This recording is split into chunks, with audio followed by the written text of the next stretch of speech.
मंगलमय मंगल करण वीतराग विज्ञान नमुताहि जाते भय अरहंतादिमान। करि मंगल करि हो महा ग्रंथ करन के काज। जाते मिले समाज सब पावे निज पद राज, पावे निज पद राज। इस भव तरु का मूल एक जानहु मिथ्या भाव। ताको करि निर्मूल अब करिए मोक्ष उपाव, करिए मोक्ष उपाव। मोक्ष मार्ग प्रकाशक नामक ये ग्रंथ है। आचार्य कल्प पंडित प्रवर टोडरमल जी साहब की अनुपम रचना।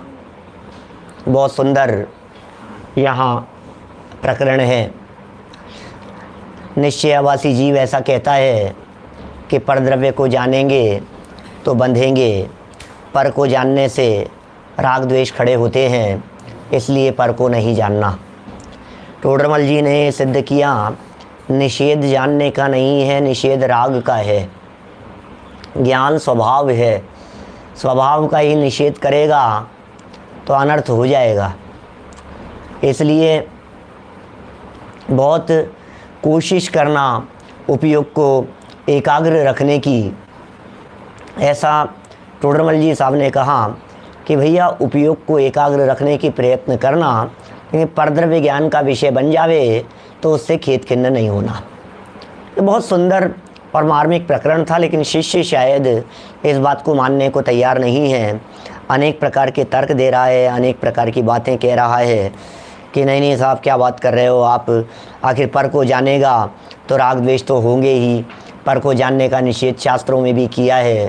तो टोडरमल जी ने कहा पर पदार्थ ज्ञान का विषय बनते हुए भी राग द्वेष न होवे तो किसी भी प्रकार का कोई ऐतराज नहीं है। बहुत ही मार्मिक चर्चाएं थी। जानने का निषेध नहीं, जानते रहने का निषेध है। जानो लेकिन जानते मत रहो। देखो यदि तुम नहीं जानोगे, मान लो रोड पर चल रहे हैं, अब तुमने यदि देखना बंद कर दिया तो भी टकरा जाओगे, और देखते रहोगे तो भी टकरा जाओगे। तो देखो कितना बैलेंस है। किसी विषय को तुमने देखा ही नहीं, क्या ठोकर क्यों लग गई, मुझे ये बतलाइए कि साहब ठोकर इसलिए लग गई कि दिखा नहीं, तो नहीं देखा तो ठोकर लग गई। और टकरा क्यों गए कि किसी विषय को देख करके देखते ही रह गए तो भी टकरा गए। अब बोलो कितना बैलेंस चाहिए। देखो लेकिन अप्रभावित रह करके, जानो लेकिन अलिप्त रह करके, क्या जानो लेकिन जानते मत रहो, देखो लेकिन देखते मत रहो। और देखो देखो शब्द में भी बड़ी प्रॉब्लम है। देखो और दिख जावे, अब ये और फर्क पड़ गया।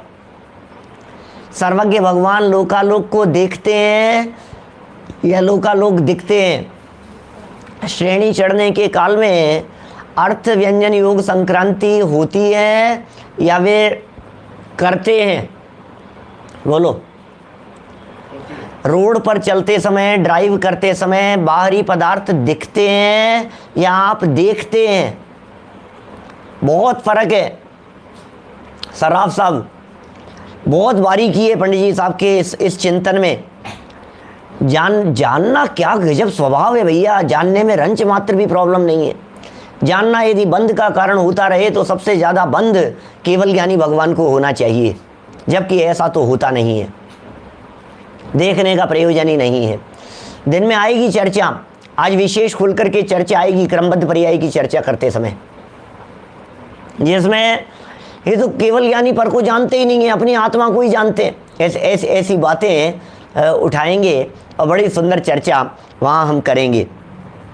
देखिए बात क्या कर रहे हैं यहाँ फिर एक नया प्रश्न उठाया है कि साहब आपकी बातें तो सही है, वीतराग भाव से जानने में कोई ऐतराज नहीं है, राग भाव से जानना ये तो गलत है, लेकिन ज्ञाता दृष्टा भाव रहे, वीतराग भाव से ज्ञान का विषय बने, तो ठीक है, तुम्हारी बातें सब समझ में आ रही है, लेकिन हमें तो शास्त्र का प्रमाण चाहिए।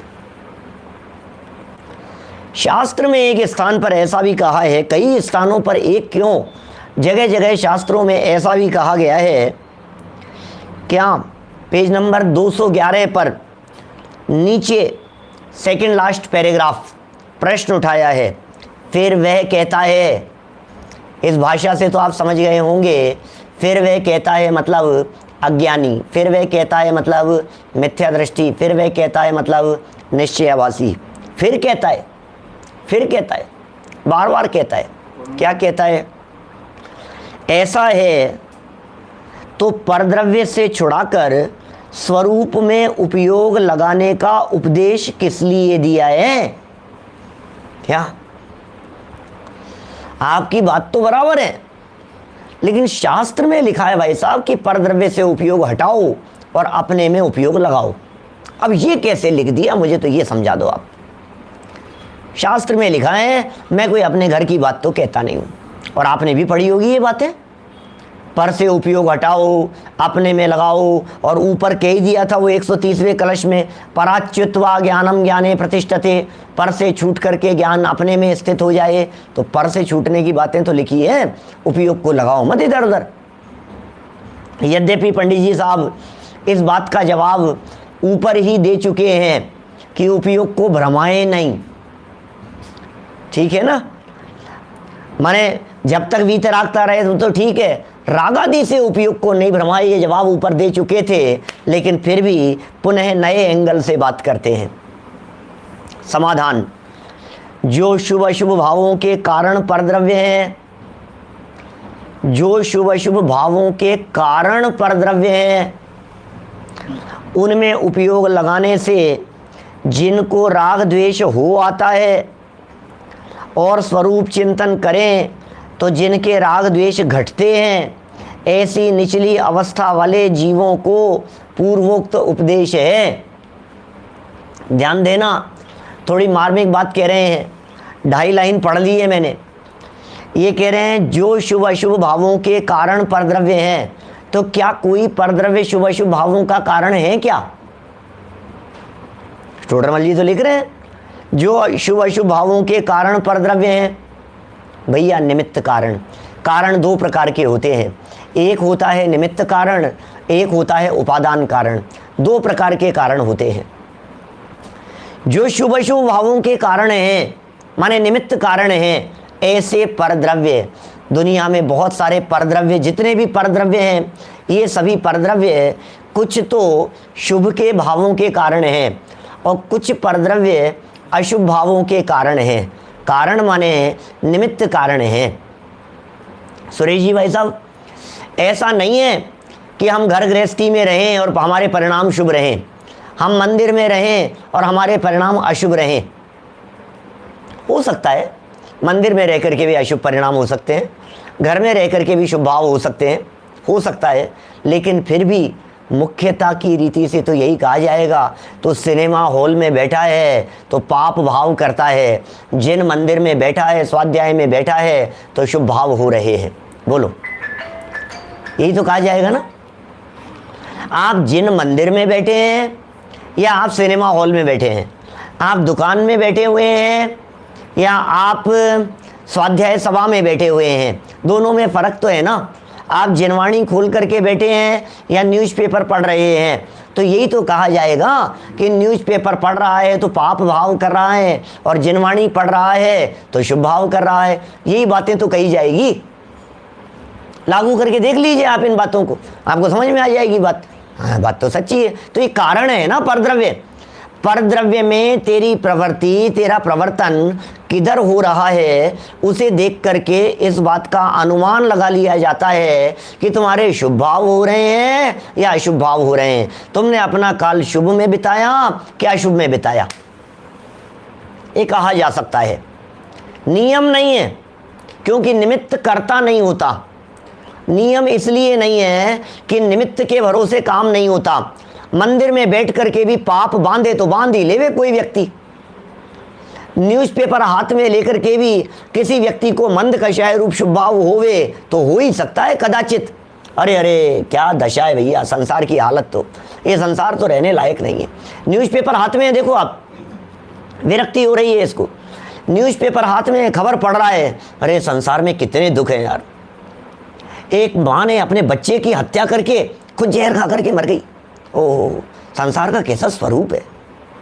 अब आपको हाथ में न्यूज़पेपर, परिणाम अशुभ हैं कि शुभ हैं बोलो। विरक्ति का भाव हो रहा है, वैराग्य का भाव हो रहा है, जगत की दशाएं देख देख करके। अरे देखो कितनी संपत्ति थी और फिर क्या किया, अरबों खरबों की संपत्ति होते हुए भी है उसकी पत्नी का किसी के साथ में चक्कर चल रहा था, आत्महत्या करके मर गया। ये पैसा किसी काम नहीं आया। ओहो देखो तो सही, इतना वैभव इतनी संपत्ति थी, जहर खा करके मर गया। देखो कैसी कैसी बातें आती है। तो न्यूज़पेपर पढ़ करके वैराग्य भाव हो सकता है कि नहीं? हो सकता है। तो फिर क्या करें? तो फिर न्यूज़पेपर पढ़ा करें। ये उपदेश देवें कल से कि सब लोग न्यूज़पेपर पढ़ा करो। अरे नहीं भाई, मुख्यता से तो न्यूज़पेपर, विषय कषाय की चर्चाएं, टीवी आदि, ये सब पाप के ही स्थान हैं। क्या वो सब पाप के ही स्थान हैं। और जिन मंदिर आदि ये शुभ भाव के स्थान है, वो उसके निमित्त कारण है। प्रश्न किया हमने, क्या साहब मंदिर में किसी को पाप भाव नहीं हो सकता है क्या? कि हो सकता है। मंदिर में बैठ करके जिनेंद्र भगवान के सामने भी कोई व्यक्ति पाप कर सकता है। ये अच्छा, एक व्यक्ति ने जिन मंदिर में पाप कर लिया तो फिर हमें मंदिर जाना छोड़ देना चाहिए क्या? भैया क्या कर रहे हो आप? ऐसा मंदिर में रह करके भी पाप हो जाता है? नहीं नहीं। इसलिए टोडरमल जी का ये वाक्य है, मुख्यता की अपेक्षा से वाक्य है, 99% बाहुल्यता की अपेक्षा से ये कहा जाता है, जो शुभ अशुभ भावों के कारण परद्रव्य हैं। जिनेंद्र देव की प्रतिमा वीतरागता की पोषक है। जिन मंदिर तो वीतरागता के ही पोषक हुआ करते हैं, जिनवाणी तो वीतरागता की ही पोषक हुआ करती है। और अशुभ भावों के कारण परद्रव्य हैं, उनमें उपयोग लगाने से, जिनवाणी दिखी, टीवी दिखी, बाहर में संयोग दिखे, संपत्ति वैभव दिखा, उसमें उपयोग लगाने से जिनको राग द्वेष हो जाते हैं, उनमें उपयोग लगाएगा तो राग द्वेष होंगे, और अपने में उपयोग लगाएगा तो क्या होगा? राग द्वेष घटते हैं। स्वरूप चिंतन में राग द्वेष घटते हैं और परद्रव्य की तरफ उपयोग लगाने पर राग द्वेष बढ़ते हैं। किनके बढ़ते हैं? बोले जिनके बढ़ते हैं। बोले किनके बढ़ते हैं बताओ तो सही? बोले निचली अवस्था वाले जीवों को पूर्वोक्त उपदेश दिया है। अज्ञानियों के साथ ऐसी होती है, प्रथम भूमिका वालों के साथ बात होती है ऐसी, मिथ्या दृष्टियों के साथ बात ऐसी होती है। अभी तुम्हारा लेवल बहुत कम है, अभी तुम्हें इस बात का निषेध किया जाएगा। जिसकी भूमिका छोटी है, कैंची का उपयोग लेने के लिए बच्चे को मना करेंगे, नहीं नहीं बेटा कैंची नहीं, दूर रहना। छोटा बच्चा है, नहीं नहीं लाइटर नहीं, ये नहीं बेटा गैस नहीं चलाना, उसको निषेध करेंगे। छोटा बच्चा है, नहीं स्कूटी नहीं चलाना अभी, है छोटा बच्चा है, नहीं अभी गाड़ी नहीं चलाते बेटा, अभी नहीं। छोटे बच्चे को निषेध किया जाता है। क्यों? क्योंकि उसकी भूमिका ऐसी है। समझ में आ रही है बात? उसकी भूमिका भी इस प्रकार की दिखाई दे रही है कि जिस भूमिका में यदि वो ये काम करेगा तो मारा जाएगा, हाथ कटा लेगा, कैंची से हाथ कट जाएगा, चक्कू से हाथ कट जाएगा। इसलिए बच्चे को निषेध कर रहे हैं। लेकिन बच्चे को निषेध करने पर कहीं समझदार व्यक्ति का निषेध तो नहीं है? बोलो, भूमिका के अनुसार निषेध करेंगे तो साहब आप तो शास्त्र का प्रमाण दिखा रहे हैं। निश्चयवासी जीव ने क्या किया? शास्त्र का रेफरेंस दिखाया कि साहब पर से छूट करके अपने में उपयोग लगाओ। बिल्कुल कहेंगे। किसके लिए कह रहे हैं? बोले निचली भूमिका वाला, जिसके ज्ञान में पर पदार्थ विषय बनते हैं, जिसका उपयोग पर पदार्थों की तरफ चला जाता है, वह व्यक्ति पर ज्ञान में झलकने पर राग द्वेष कर बैठता है। पीछे टोडरमल जी ने एक शब्द दिया था, ज्ञेय मिश्रित ज्ञान का अनुभव करता है। ज्ञेय मिश्रित ज्ञान का अनुभव कर रहा है, इसमें कहीं ज्ञान का दोष नहीं है। इसमें जो ज्ञेय मिश्रित ज्ञान का अनुभव करता है, इसमें इसके अभिप्राय का दोष है। जो ज्ञेय मिश्रित ज्ञान का अनुभव कर रहा है। प्रॉब्लम कहाँ हो रही है? प्रॉब्लम ज्ञान में। अरे ज्ञान तो दर्पण है भाई साहब, ज्ञान में तो पदार्थ झलकते हैं, दर्पण में दिक्कत नहीं है। मिरर सामने लगा हुआ है, वो है ना महावीराष्टक का पहला श्लोक, क्या लिखा है? यदि ये चैतन्य मुकुरैव भावाश्चिदचिता समं भान्ति दौव्य व्ययजनिल संतोन्तरहिता। क्या ज्ञेय मिश्रित ज्ञान की चर्चा जो टोडरमल जी ने की 48 नंबर पेज पर। मनोज जी भाई साहब धन्यवाद। बोलो, अभी हमने क्या कहा आपसे कि जो महावीराष्टक का जो श्लोक कहा, यदि ये जिनके चैतन्य मुकुर इव दर्पण के समान समम भांति द्रव्य व्ययजनिल संतोंत रहिता, सारे जगत के पदार्थ झलकते हैं। मिरर यहाँ लगा हुआ है, दर्पण यहाँ लगा हुआ है, बोलो पदार्थ जो झलक रहे हैं उसमें कौन सा विशेष हाईलाइट है और कौन सा नहीं है? सब एक जैसे झलक रहे हैं ना। इस कोने वाला तो कम झलक रहा होगा और जो सेंटर में है वो ज़्यादा झलक रहा होगा, इधर वाला जो है वो थोड़ा सा कम झलक रहा होगा, और जो बिल्कुल कोने में चला गया वो बेचारा कम झलक रहा हो, बिल्कुल ही नहीं झलक रहा है। ऐसा होता है क्या? ऐसा बिल्कुल नहीं होता है। दर्पण के द्वारा जल पदार्थों के झलकने में भेद नहीं होता, लेकिन जब हम उस दर्पण को देखते हैं तो उस पूरे जितने पदार्थ जैसे समान रीति से झलक रहे हैं हम उसमें अपने चेहरे को हाईलाइट कर लेते हैं। ये किसने किया? ये हाईलाइट किसने किया? हमने किया ना। तो दर्पण में नहीं हो रहा है, उपयोग में हो रहा है। और पता है इस पूरे चेहरे में भी कभी कभी इस हिस्से को हाईलाइट कर लेते हैं, कभी इस हिस्से को हाईलाइट कर लेते हैं, कभी यहाँ, कभी बाल देख रहा है तो इस हिस्से को हाईलाइट कर लेता है। अब पूरे दर्पण में झलकते हुए में से सिर्फ एक बाल दिख रहा है तुझे सफेद। ये क्या किया? ये काम किसका है? ये दर्पण का काम है कि अपनी डेढ़ अकल का काम है? सोचना जरा। ऐसे जगत में जितने भी पदार्थ हैं ये सारे के सारे पदार्थ ज्ञान के माध्यम से जाने जावें तो ज्ञान तो समान रीति से जानने का काम करता है। अरे जैसा काम केवल ज्ञान रूपी महादर्पण करता है, महामिरर करता है, वैसा ही काम मतिश्रुत ज्ञान रूपी छोटा दर्पण कर रहा है। मिरर तो वही है, काम तो वही है। प्रॉब्लम कहाँ थी? राग द्वेष की प्रॉब्लम थी। बोलो, देखिए क्या कह रहे हैं यहाँ, कितना सुंदर वाक्य दिया है। निचली अवस्था वाले जीवों को पूर्वोक्त उपदेश दिया है। जैसे, अब उदाहरण टोडरमल जी का गजब का देखो आप। जैसे कोई स्त्री विकार भाव से पराये घर जाती थी, नियत में ही खोट थी, विकार भाव था, उसे मना किया कि पराये घर मत जा। बोलो, पराये घर नहीं जाना, नहीं जाना तुझे, वहां नहीं जाना तुम्हारे को, उसे मना कर दिया। घर बैठी रहे, घर में बैठी रहे, घर से बाहर नहीं जाएगी। तथा जो स्त्री निर्विकार भाव से किसी के घर जाकर यथा योग्य प्रवर्ते तो कुछ दोष नहीं है भैया। जो व्यक्ति बाहरी पदार्थ को देखकर जानकर उससे प्रभावित हो रहा है, ज्ञेय मिश्रित ज्ञान जैसे भी 48 पेज की बात कही, देख करके प्रभावित हो रहा है, दुखी हो रहा है, खेद खिन्न हो रहा है, राग द्वेष कर रहा है, उसका निषेध कर दिया हमने। समझ में आ रही है बात? और जो वहां उससे अप्रभावित रहे जान करके उसे कोई दिक्कत नहीं है। मैं कभी कभी इस बात को समझाने के लिए कहता हूं, वीनू भाई, कभी कभी ऐसा होता है ना घरों में, देखना सोचना जरा, आपके घरों में छोटे छोटे से बच्चे हैं, सबके घरों में होते हैं, कभी बड़े हो गए होंगे लेकिन छोटे तो सबने देखे ही हैं। वे बच्चे बाजार जाने के लिए, मेले में जाने के लिए, जुलूस देखने जाने के लिए जिद करते हैं। कोई भी बाहर जाने वाला हो, मैं बाहर जाऊंगा, मैं बाहर जाऊंगा, रोने लग जाता है, जाने लगता है। आप क्या करते हैं? नहीं जाएगा। क्यों? क्योंकि हमें मालूम है इसको बाहर नहीं जाना है, इसे दुकान पर खड़े होकर के मुझे ये चाहिए, ये चाहिए, मुझे ये लूंगा मैं। जिस चीज़ को देखता है तो ये चाहिए, ये चाहिए, इसलिए आप उसे मना करते हैं। बोलो, आप क्यों मना करते हैं? देख, लेकर के चलूंगा तुझे, लेकिन दुकान पर खड़े होकर के जिद नहीं करेगा। तेरे को साथ में लेकर के जाएंगे लेकिन तू रोएगा नहीं। क्यों क्यों क्यों मना कर रहे हैं आप उसको? क्योंकि वो अट्रैक्ट होता है। उसके साथ में प्रभावित होता है, इसलिए उसको मना कर रहे हैं। क्या मना कर दिया हमने उसको, नहीं नहीं जाएगा। अच्छा, और कोई बड़े व्यक्ति हो तो अरे चलो यार चल के आते हैं यार।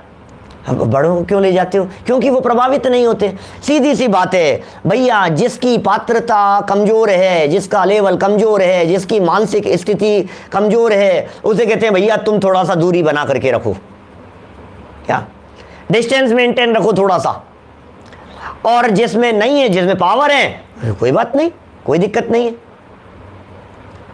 अभी हमारी जो स्थिति है, छद्मस्तों की जो स्थिति है, अल्पज्ञानियों की स्थिति है, प्रथम भूमिका वालों की स्थिति है, उनको यहां निषेध किया गया है कि नहीं, तुम दूर रहो, तुम टीवी से दूर रहो, तुम बाहरी वातावरण से दूर रहो, तुम जगत से दूर रहने का प्रयत्न करो, तुम ऐसा करो, तुम विषय कषायों से हटने का प्रयत्न करो, अपने उपयोग को वहाँ से हटाओ, पंचेंद्रिय के विषय भोगों से हटाओ, दुकान से हटाओ, व्यापार बिजनेस से हटाओ, काम धाम पैसे संपत्ति परिग्रह इनसे।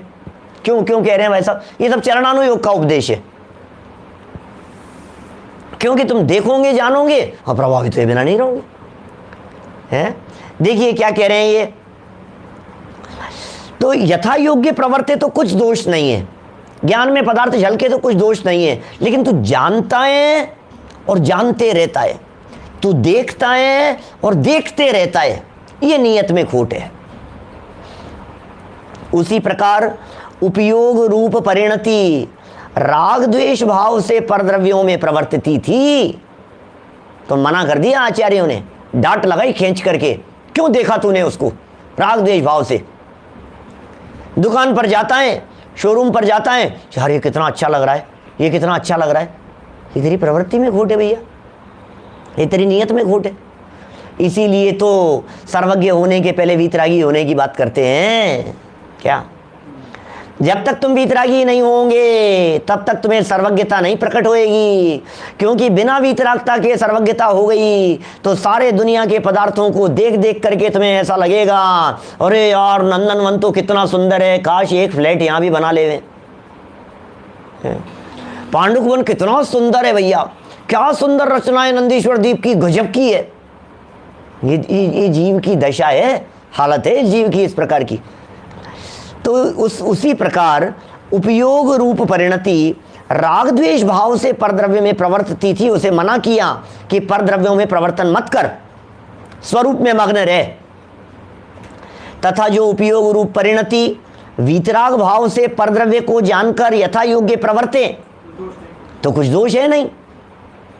क्या हमें क्यों निषेध किया ये बतलाओ, कि आप गलत जगह पर जा रहे हो आपको निषेध करेंगे।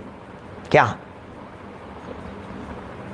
आप जिस जगह पर जा रहे हो वो जगह ठीक नहीं है इसलिए निषेध करेंगे। अभी ये कह रहे हैं, फिर प्रश्न उठाया, वह प्रश्न करता है, फिर वह कहता है ऐसा है तो महामुनि परिग्रहादिक चिंतन का त्याग किस लिए करते हैं? बोलो भाई साहब, यदि जाने में दोष नहीं है, यदि जानने में दोष नहीं है तो फिर परिग्रह आदि चिंतन का निषेध क्यों किया? मुनिराजों के निषेध क्यों किया? मुनिराज खुद भी निषेध करते हैं और खुद चिंतन करते भी नहीं है, परिग्रह आदि का चिंतन नहीं करते। शास्त्रों में ही तो किया है ऐसा निषेध, जबकि वो तो मुनिराज तो वितराग भाव से जानते हैं। मुनिराज का तो 6वां गुणस्थान है, मुनिराज तो भावलिंगी संत है, मुनिराज तो पर से बिल्कुल अप्रभावित रहते हैं। अब क्या दिक्कत है? मुनिराज नहीं तो भी नहीं, ऐसा होने पर भी वो उस चिंतन का त्याग करते हैं, परिग्रह आदि का चिंतन नहीं करते, घर गृहस्थी का चिंतन नहीं करते, जिसे छोड़ करके आ गए हैं उसका चिंतन नहीं करते, अपनी पत्नी का चिंतन नहीं करते। 96,000 रानियों को छोड़ करके चक्रवर्ती ने दीक्षा ले ली, 6 खंड की विभूति को छोड़ करके दीक्षा ले ली, अब नहीं विचार करता रहेगा उसके बारे में। बोलो, अब उनके विचार चिंतन में ये बात नहीं चलती, टूट गई वो धारा। इन्हें कर लो, क्या फर्क पड़ गया, उनसे तो वीतराग भाव से कर लो, वीतराग भाव से कर लो। अरे नहीं भाई, ऐसा नहीं होता है, क्या छोड़ना पड़ेगा आपको। देखो सुंदर जवाब दिया है, जैसे विकार रहित स्त्री कुशील के कारण पराये घरों का त्याग करती है। विकार रहित स्त्री, जिस स्त्री में विकार नहीं है, जो निर्विकारी है, जो सुशील है, कुशील भाव जिसके अंदर नहीं है, जो व्यभिचारिणी नहीं है, शुद्ध सात्विक जिनका जीवन है, ऐसी विकार रहित स्त्री क्या करती है? कुशील तो है नहीं क्योंकि वो विकार रहित है। कुशील के कारण, जो भी कुशील के कारण दिखाई देते हैं, ऐसे पराये घरों का त्याग करती है। क्या गलत स्थान है ये?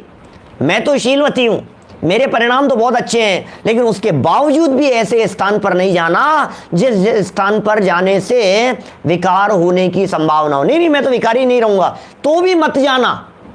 क्या? अरे नहीं, अंदर में दृढ़ता हो, 100% दृढ़ता हो, उसके बावजूद भी ऐसे स्थान पर मत जाना। क्यों नहीं जाना? इसलिए नहीं जाना कि तुम्हारे अंतर का निर्विकार भाव किसने देखा। मैं आपसे कहता हूं, ऑटो वाले को, रिक्शे वाले को यदि हमारे को पैसे देने हैं और हमारे पास में खुले पैसे नहीं हैं और नोट 2000 का है हमारे पास में, अब क्या करें बोलो? तो सामने एक दुकान दिखाई दे रही है तो दुकान पर जाओ और चेंज ले आओ। लेकिन सुनो, यदि वो दुकान शराब की है ना, तो चेंज कराने के लिए भी शराब की दुकान पर मत चढ़ना। अरे यार क्या बात हो गई यार, मैं कोई शराब पीता हूं क्या? मैं कोई गलत आदमी हूं क्या? मैं कोई वहां जाकर के कोई भटक नहीं। तू भले ही नहीं भटकेगा बेटा, तू तो बिल्कुल सही व्यक्ति है, लेकिन गलत स्थान पर चढ़ना क्यों? गलत स्थान पर जाना क्यों? बात समझ में आ रही है? मैं ऐसे स्थान पर चढ़ जाऊं जिस दुकान पर शराब बिकती है, जिस दुकान पर गलत काम होते हैं, जहां पर खोटा काम होता है, अफीम चरस गांजा जहां बिकता है, ऐसी दुकान पर अब भले ही आप नोट के खुले करा रहे हो, आप चेंज ले रहे हो, लेकिन कोई व्यक्ति यदि फोटो खींच करके वायरल करेगा तो आप क्या किस किस को जवाब देते फिरोगे बताओ? बोलो। अरे साहब अपन तो सही है, अपनी तो कोई गलती, अपन तो बिल्कुल सही है, अपन अपनी जगह पर, तुम्हारी जगह 100% सही होंगे, लेकिन दुनिया को तो पता नहीं है कि तुम सही हो। काजल की कोठरी में केतो ही प्रवीण जावे, एक दाग लागे पर लागे ही लागे है। क्या? इसलिए सावधान रहने की बात है। एक प्रसंग पहले जब मैंने प्रवचन किए थे मोक्ष मार्ग प्रकाशक के ऊपर, पुराने जो रिकॉर्डेड प्रवचन है, अभी तो चौथी बार चल रहा है, 5वीं बार कर चुका हूं बीच में। तो वहां मैंने एक उदाहरण दिया, कहीं का सुना हुआ था, न्यूज़पेपर इधर उधर का कहीं का। एक जगह पर एक गाय को दौड़ते हुए देखा, भैंस को दौड़ते हुए देखा। तो किसी ने, दूसरे जानवर ने उस भैंस से पूछा, अरे भाई तुम क्यों दौड़ रही हो? तो भैंस ने कहा कि नहीं, तुम्हें पता नहीं है क्या, वो यहाँ अभी हाथी पकड़ने वाले लोग आए हुए हैं और पकड़ पकड़ करके हाथियों को ले जा रहे हैं। तो कहा भाई हाथियों को पकड़ करके ले जा रहे हैं, तुम तो भैंस हो, तुम क्यों दौड़ रही हो? कि नहीं, मैं तो भैंस हूं, लेकिन यदि वो मुझे पकड़ करके ले गए हाथी समझ करके कि क्यों ले जाएंगे, कि नहीं ले गए मान लो, तो बोले तुम बता देना कि मैं तो भैंस हूं। कि मैं कितना भी बता दूं, लेकिन मैं हाथी नहीं हूं, भैंस हूं, मुझे सिद्ध करने में 20-30 साल लग जाएंगे।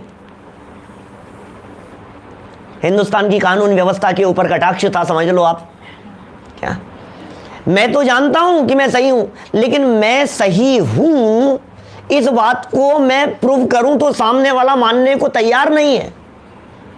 मैं 2000 के नोट के चेंज लेने के लिए शराब की दुकान पर चढ़ा था, ये मैं तो जानता हूं, मैं तो 100% सही हूं, लेकिन जिसने मेरी फोटो खींच करके वायरल कर दी, अब मैं कैसे सिद्ध करूं कि मैं शराब की दुकान पर शराब लेने के लिए नहीं चढ़ा था?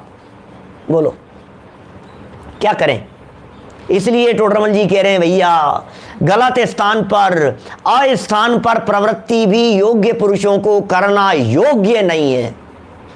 क्या? मत करो। आप डिस्टेंस बना करके रखो। क्या पता क्या आप क्या कह रहे हो, क्या पता आपकी क्या चर्चा चल रही है, क्या पता आपकी क्या बात है, लेकिन दुनिया तो दुनिया है भाई साहब। क्या किस बात को क्या का क्या प्रस्तुत कर देवे, किस बात को कहां से कहां क्या कर लेवे। बी अलर्ट, सावधान रहने का उपदेश टोडरमल जी साहब यहां दे रहे हैं। विकार रहित स्त्री है, क्या गजब उदाहरण दिया है। विकार रहित स्त्री कुशील के कारण पराये घरों का त्याग करती है। कुशील के कारण जो दिखाई देती है। अभी हम स्त्री की बात कह ली, पुरुष की बात समझ लो आप। हैं। जिस जगह पर समझ लो कोई वैश्यालय है, कहाँ गलत धंधे जहाँ चलते हैं, गलत काम जहाँ होते हैं, अब वहाँ आप किसी भी प्रयोजन से गए हों भले ही, लेकिन ठीक नहीं है। क्या चोरी का माल जहाँ बिकता हो, आप उस जगह पर जाकर के खड़े हुए हो, आप कितने भी सही हो, लेकिन नहीं जाना तो नहीं जाना। क्या गलत स्थान पर खड़े रहना भी योग्य नहीं है, गलत लोगों के बीच में खड़े रहना भी योग्य नहीं है, गलत लोगों की संगति भी योग्य नहीं है। क्या भाई साहब देखना जरा क्या कह रहे हैं। जैसे विकार रहित स्त्री कुशील के कारण पराये घरों का त्याग करती है, जैसे सज्जन पुरुष ऐसे स्थानों का त्याग करते हैं, उसी प्रकार वीतराग परिणति राग द्वेष के कारण परद्रव्यों का त्याग करती है। भैया राग द्वेष के कारण है ये परद्रव्य, उनका त्याग करती है। वीतराग परिणति दूर रहती है, तथा जो व्यभिचार के कारण नहीं है, क्या ऐसे पराये घरों में जाने का त्याग है नहीं। इसमें क्या है, जो व्यभिचार के कारण नहीं है, ऐसे पराये घरों में जाने का त्याग तो है नहीं, बिल्कुल कोई दिक्कत नहीं है। आपने वो शराब की दुकान छोड़ दी, दूसरी दुकान पर जाकर के, और आप यदि चेंज लेते हो, बगल में कोई आसपास में 2-4 दुकान छोड़ करके यदि कोई किराने की दुकान थी, वहां जाकर के आप यदि कुछ करते हो तो उसका तो कोई ऐतराज है नहीं। उसी प्रकार जो राग द्वेष के कारण नहीं है, ऐसे पदार्थों को जानने का त्याग है नहीं। मुनिराज की भूमिका की बात कर रहे हैं, समझ में आ रही है बात। मुनिराज की वीतराग परिणति के बारे में बात कर रहे हैं। परिग्रह आदि के चिंतन का तो निषेध किया, लेकिन जो राग द्वेष के कारण नहीं है, ऐसे परद्रव्यों को जानने का मुनिराज के त्याग नहीं है। जानने में आएंगे, मुनिराज के परिस्थिति भी जानने में आएगी, मुनिराज के जगत के लोग भी जानने में आएंगे, मुनिराज के नगर ग्राम मकान दुकान सब दिखते हैं, जब विहार करते हैं तो जानने में आएंगे, कोई दिक्कत नहीं है। मुनिराज को पीछी कमंडल भी ज्ञान का विषय बनते हैं। क्या बनते हैं उनके ज्ञान का विषय, देखो कोई दिक्कत नहीं है। श्रावक लोग उनके ज्ञान का विषय बन रहे हैं, जिन मंदिर ज्ञान का विषय बन रहे हैं, जिन प्रतिमाएं उनके ज्ञान का विषय बन रही है, उनका संग उनके ज्ञान का विषय बन रहा है। आहार विहार आदि करते हैं तो कितने पदार्थ परद्रव्य उनके ज्ञान का विषय बनते हैं, कोई दिक्कत नहीं है। ख्याल में आ रही है बात, सब बराबर है। लेकिन जहां राग द्वेष होने की संभावना हो, जैसे फॉर एग्जाम्पल अपनी गृहस्थ दशा की पत्नी, अपने गृहस्थ दशा के भाई, अपने गृहस्थ दशा के माता पिता, अब बोले उनसे ज़्यादा संपर्क नहीं रखना। क्यों? क्योंकि वहाँ राग होने की संभावना है, उनके साथ में जुड़ान होने की संभावना है। प्रॉब्लम समझ में आ रही है? देखिए फिर वह कहता है, जैसे जो स्त्री प्रयोजन जानकर, ये उदाहरण को उठा लिया उसने, टोडरमल जी ने जो उदाहरण दिया था समझाने के लिए, उस उदाहरण को यहाँ इसने उठा लिया और उस उदाहरण से फिर प्रश्न खड़ा कर दिया। ये सब तुम्हारी बात तो सही है, नहीं जाती हैं, लेकिन जैसे जो स्त्री प्रयोजन जानकर पिताजी के घर जाती है तो जाए, प्रयोजन जान करके हमें कोई दिक्कत नहीं है, सही जगह पर जा रही है, पिता के घर जा रही है, मित्रादि के घर जा रही है, कोई दिक्कत नहीं है। बिना प्रयोजन जिस तिसके घर जाना तो योग्य नहीं है, वे कह रहा है, शिष्य कह रहा है, और बात सही है, अपने को भी लग रही है, बिना प्रयोजन जाना तो योग्य नहीं है। उसी प्रकार परिणति को प्रयोजन जानकर 7 तत्वों का विचार करना और बिना प्रयोजन गुणस्थान आदि का विचार करना योग्य नहीं है। लो क्या कह रहा है, प्रयोजन तो 7 तत्वों से सिद्ध होता है, वेद विज्ञान का प्रयोजन तो 7 तत्वों को जानने से सिद्ध होगा। तो शिष्य कहना चाह रहा है, भैया तू परद्रव्य जानने की बात कर रहे हो ना, तो प्रयोजन जिनसे सिद्ध होता है उन 7 तत्वों को जानो। जम्बूद्वीप जानने से क्या होगा, मेरू पर्वत लेकर के बैठ गए, भद्रसाल वन भूपर छाजे, 500 योजन ऊपर जाकर के नंदन वन है, 62,500 योजन ऊपर जाकर के सोमनस वन है, उससे 36,000 योजन ऊपर जाकर के पांडुक वन है। तुम्हें क्या जानना है इन सब चीज़ों को बिना प्रयोजन? गुणस्थान, कौन से गुणस्थान में क्या है, किस गुणस्थान में क्या है, किसमें क्या होगा, कितने कर्म बनेंगे, कितने की बंध विच्युति होगी, अरे क्या प्रयोजन है उनसे? बोले वो तो नहीं जानना चाहिए। लो ये शिष्य की शंका है। ये शिष्य ने यहाँ क्या बात रख दी है? बोले साहब आपकी सारी बातें मेरे को समझ में आ गई, जितनी तुमने समझाई है अभी तक। परद्रव्य को जानने का निषेध क्यों किया है ये बात भी समझ में आ गई है, और अपने ही कोई जानने की बात क्यों कही है ये भी समझ में आ गई। लेकिन भाई बिना मतलब तो परद्रव्य को मत जानो, प्रयोजन से पितादिक के घर जाए वो तो ठीक है, बिना प्रयोजन जिस तिसके घर जाना तो योग्य नहीं है। जवाब सुनो टोडरमल जी साहब का। समाधान, जैसे स्त्री प्रयोजन जानकर पितादिक या मित्रादिक के घर भी जाए, क्या प्रयोजन जानकर पितादिक, देखो शिष्य ने तो पितादिक की बात कही थी और यहां पितादिक के साथ में टोडरमल जी ने जोड़ दिया मित्रादिक के घर भी जाए प्रयोजन जानकर। उसी प्रकार परिणति तत्वों के विशेष जानने के कारण, तत्व के विशेष जानने के कारण गुणस्थानादिक व कर्मादिक को भी जाने। कोई दिक्कत नहीं है, आप क्या सोच रहे हो, प्रयोजन है ना उसका, किसी काम से जा रही, गुणस्थान जान रहे हैं, कर्मादिक को जान रहे हैं, तो किस लिए जान रहे हैं, तत्वों के विशेष रूप से ही जान रहे हैं। जिन तत्वों की चर्चा जिनवाणी में की गई है उन तत्वों के विशेष जानने के लिए जान रहे हैं गुणस्थानों को, गुणस्थान की, उससे वितराग भाव का ही पोषण करते हैं। तथा यहां ऐसा जानना कि जैसे शीलवती स्त्री, अब सुनो बड़ा गजब उदाहरण, देखो कितना पूरे एक पेज से चल रहा है उदाहरण।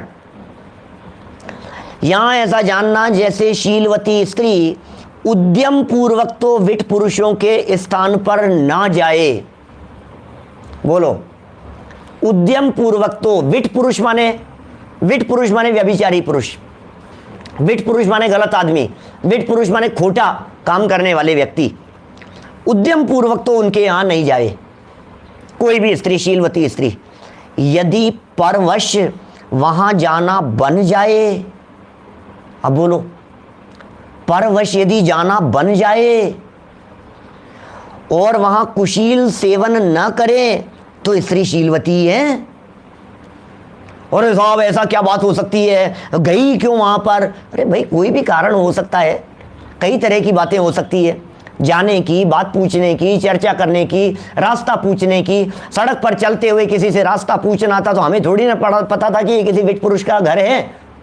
अभी जो मैंने शराब वाला एग्जाम्पल दिया उसी एग्जाम्पल को यहां भी लगा लो। कौन से एग्जाम्पल को? शराब की दुकान पर जाकर के खुले कराने की, बोलो चेंज कराने की। अब हम जिस जगह पर उतरे, जहां पर हमारे को उतरना था, जिस जगह से होकर के हमारे को जाना था, हैं, या ऑटो वाले ने मना कर दिया कि किसी जगह पर जाकर के उसने रोक दिया, भाई साहब मेरे पास तो अर्जेंट कॉल आ गया। ऑटो वाले ने क्या कहा? अर्जेंट कॉल आ गया, मेरे तो घर में मेरे बेटे की तबीयत खराब हो गई, मैं तो आपको यहीं उतार रहा हूं, आप तो मुझे पैसे दो और मुझे तो उल्टा जाना पड़ेगा, मैं आपकी तरफ नहीं जा रहा। अब क्या करो बोलो? उतर जाएंगे आप। अब वो पैसे मांग रहे हैं और आपके पास में 2000 का नोट है, आप खुले कराएंगे।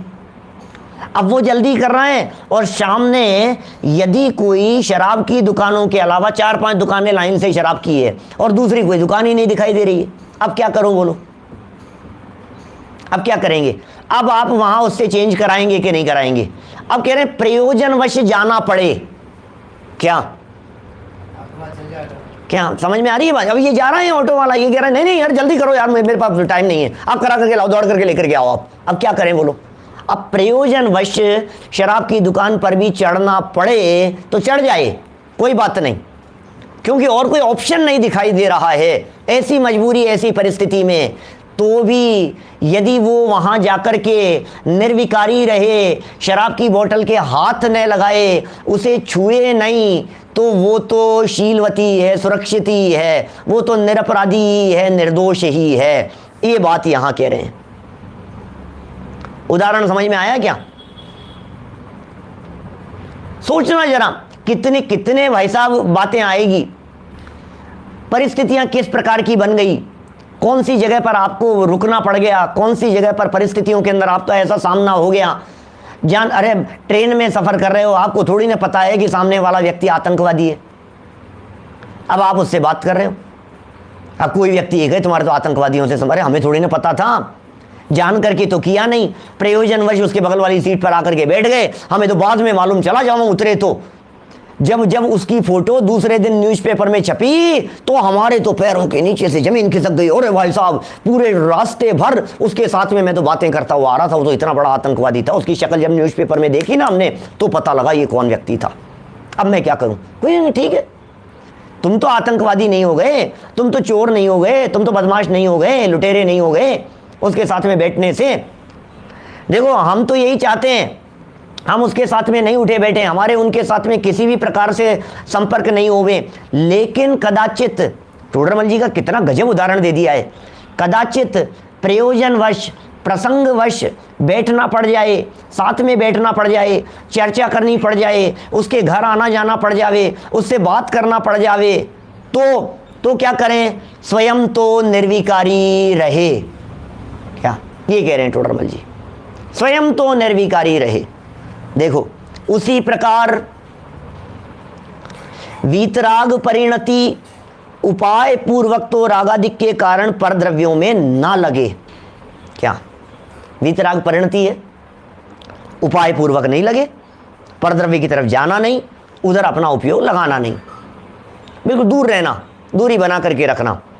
उपाय पूर्वक तो रागादिक के कारण जो परद्रव्य हैं उनमें ना लगे, यदि स्वयमेव उनका जानना हो जाए, अपने आप ही जानना हो जाए मान लो, और वहां रागादिक न करे, तो परिणति शुद्धि है। बोलो, सहज पर पदार्थों का जानना हो गया और रागादिक नहीं किया तो परिणति शुद्धि है। बोलो, मुनि राजों को गृहस्थों के साथ में वार्तालाप करना चाहिए कि नहीं करना चाहिए? दूरी बना करके रखो, मत करो यार, नहीं करो। लेकिन अब शास्त्रों में लिखा है, विहार आदि करते समय आचार्य आदि गृहस्थों से पूछ लेते हैं, रोड पर चलते हुए व्यक्तियों से पूछ लेते हैं, भाई साहब ये रास्ता किधर जाएगा? जिधर जाएगा उधर जैनियों के परिवार हैं या नहीं है, उधर जैन समाज है या नहीं है, वहाँ चौके और आहार आदि की व्यवस्था हो सकेगी या नहीं हो सकेगी, पूछ लेते हैं। आचार्य की जिम्मेदारी बनती है इस तरह की पूछने की, संघ संचालन की जवाबदारी है। आप किसी ऐसी जगह पर विहार करते हुए चले गए जिस जगह पर जैन समाज ही नहीं है, जैन लोग ही नहीं है, जैन परिवार ही नहीं है, पूरा संघ है 50, 60, 70, 100 पीछियों का, आपके साथ में 200, 500 पीछियों का, चौके नहीं लगेंगे, सबके परिणाम विचलित होंगे, तो क्या करेंगे बोलो? लेकिन करते क्या है? खड़े खड़े आहार लेते हैं तुरंत, भाई साहब बस पूछा और अलिप्त रह करके आगे बढ़ गए, खड़े खड़े भोजन लिया और तुरंत निकल गए, ज्यादा संपर्क नहीं। बैठने का स्थान थोड़ी ना है गृहस्थ का घर, क्या बैठे वहां? पाप का स्थान, जहां निरंतर पाप किए जाते हो, पाप भोगे जाते हो, हिंसादिक 5 पाप जिस जिस गृहस्थ के घर में रोजाना होते हो, वो गृहस्थ का घर बैठने योग्य स्थान नहीं है। इसलिए मुनियों को स्त्री आदि के परिचय होने पर उनको जानते ही नहीं, वाक्य पढ़ना पूरा, स्त्री आदि के परिचय होने पर उनको जानते ही नहीं, अपने स्वरूप का ही जानना रहता है, ऐसा मानना मिथ्या है, गलत है ये। अरे आपको पता है साहब, मुनि राजों के एक स्त्री नाम का परिचय है, 22 परिचय है ना, शुद्ध पिपासा शीतोष्ण में नाग्नारती स्त्री चर्या निषिद्धेशया क्रोशबद याचना रोग तरण स्पर्श मल सत्कार पुरस्कार प्रज्ञा ज्ञान दर्शनानी, 22 परिचयों के नाम है ना, ये स्त्री नाम का परिचय है। मुनिराज स्त्रियों से दूर रहते हैं, आहार चर्या को छोड़कर स्त्रियों से 7 हाथ दूर रहने का विधान है। आहार चर्या को छोड़कर, आहार तो दे सकती है स्त्री, आहार चर्या को छोड़ करके बाकी 7 हाथ दूर रहेंगे। अब ये कह रहे हैं कि साहब स्त्री आदि, हाँ, स्त्री आदि के परिचय होने पर, स्त्री परिचय है साहब मुनिराज के, तो स्त्री परिचय है, तो फिर क्या करें? और नहीं, स्त्री परिचय है इसलिए स्त्री को देखेंगे ही नहीं, स्त्री की तरफ आंख ही नहीं जाएगी, आंख उठा करके नहीं देखेंगे स्त्री की तरफ, मुनिराज की आंखें स्त्री की तरफ जाएगी ही नहीं, और सिर्फ अपने स्वरूप का ही जानना रहता है। बोले तुम ये गलत समझ रहे हो, ऐसा नहीं होता है। स्त्री की तरफ आंख नहीं जाएंगी तो क्या होगा? स्त्री से टकरा जाएगा। कल कही थी ना, जैसे मैंने वाक्य जो कहा था, नहीं देखेगा तो भी टकरा जाएगा और देखता रहेगा तो भी मारा जाएगा। समझ में आ रही है बात? नहीं देखेगा तो एक्सीडेंट हो जाएगा और देखता रहेगा तो भी एक्सीडेंट हो जाएगा, नहीं देखेगा तो टकरा जाएगा और देखता रहेगा तो एक्सीडेंट हो जाएगा। बोलो,